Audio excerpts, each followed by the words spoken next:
loves! Welcome to my Purple Airs channel. Ako si Aisha and ang re-reviewin ko for today is this one. Ito yung Rire, yun yung pangalan ng brand niya. And ang tawag sa kanya ay Lip Manicure High Fix. And I think, sadly, available lang siya online kasi it's a Korean product. So, hindi ko pa siya nakikita locally available sa mga dep store, mga makeup counter, ganyan. And ito ay pinadala sa akin ng Beauty Boutique. Ilalagay ko na lang yung link nila down in the description box. Nakikita ko dito sa kanilang online shop. It retails for 500 pesos. I-share ko na muna sa inyo yung kiniklaim nitong product na to. Pero dito sa kanyang packaging, dito sa karton, walang nakalagay kung ano ba about the product, ganyan. Maliban na lang sa shade. Ang shade na nakuha ko ay number 7 or chiffon coral. And according dito sa internet, it is 12 hours lasting, vivid color, wow, moist, watery, the perfect coating, brush your lip on Lip Main Rouge High Fix More Than Ever Lipstick. So, hindi ko masyadong mag-gets. Parang hindi ko alam kung tama ba yung grammar, but yun. New concept lip fixer, never remove all day long. So, yun yung sinasabi niya. Bago ko siya ilagay sa lips, hindi ako nag-lip balm. Pero kanina nung naligo ako, nag-scrub ako using my toothbrush. And ito yung itsura ng aking lips pag wala pang nakalagay na product. Close up! Ito naman yung itsura ng product. Ang cute kasi parang siyang nail polish. Tama yung sinabi niya na lip manicure. And ito yung itsura ng kanyang packaging up close. Pagdating naman sa tip, ganito yung itsura niya. It's a doe foot applicator na super tiny lang. Tapos mag-swatch tayo sa back ng aking hand. Oops. So, ayan yung itsura ng swatch. Medyo parang ma-orange, ma-peach, ma-coral, ganon. Uy, wala akong maamoy. I think wala siyang scent. Okay. Pagdating sa handle niya, medyo mahirap siyang i-grip. Kasi ayun, dumudulas. Tapos parang hindi ako komportableng ilagay siya. So, I think dito ko na lang siyang hahawakan. So, medyo sablay sa handle. And maraming nakukuhang product. So, babawas-bawasan ko na lang siya muna. Para hindi agad ako mabigla sa color niya. So, ayan. Ang hirap niya ding i-apply. Ang hirap niyang i-apply. Sana medyo mas mahaba-haba.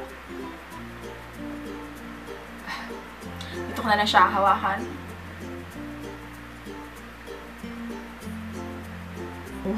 Pag nasa lips na medyo neon na yung color, pero sana mag-settle down pa siya.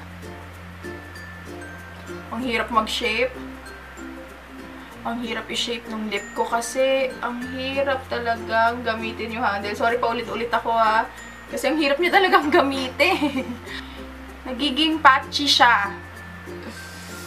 So, hindi ko alam kung itutuloy ko pa tong review kasi hindi ko siya mabibigyan ng justice. But, it's really patchy.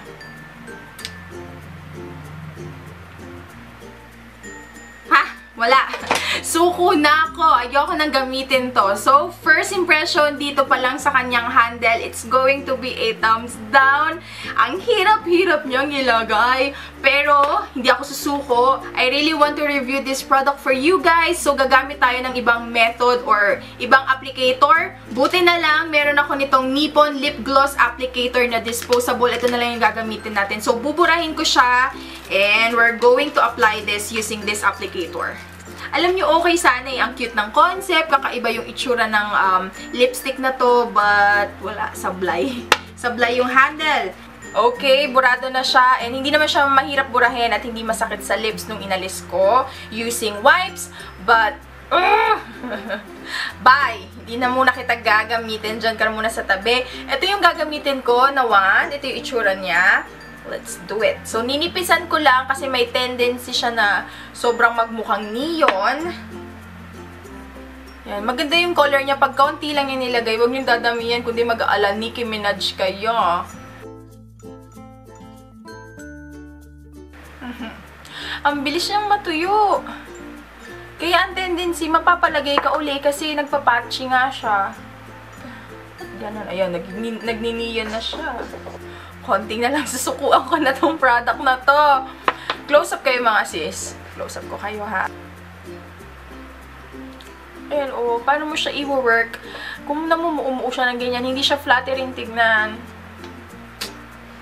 Okay, one last try. Papatungan ko siya uli and bibilisan ko na ngayon yung pagkalat sa kanya.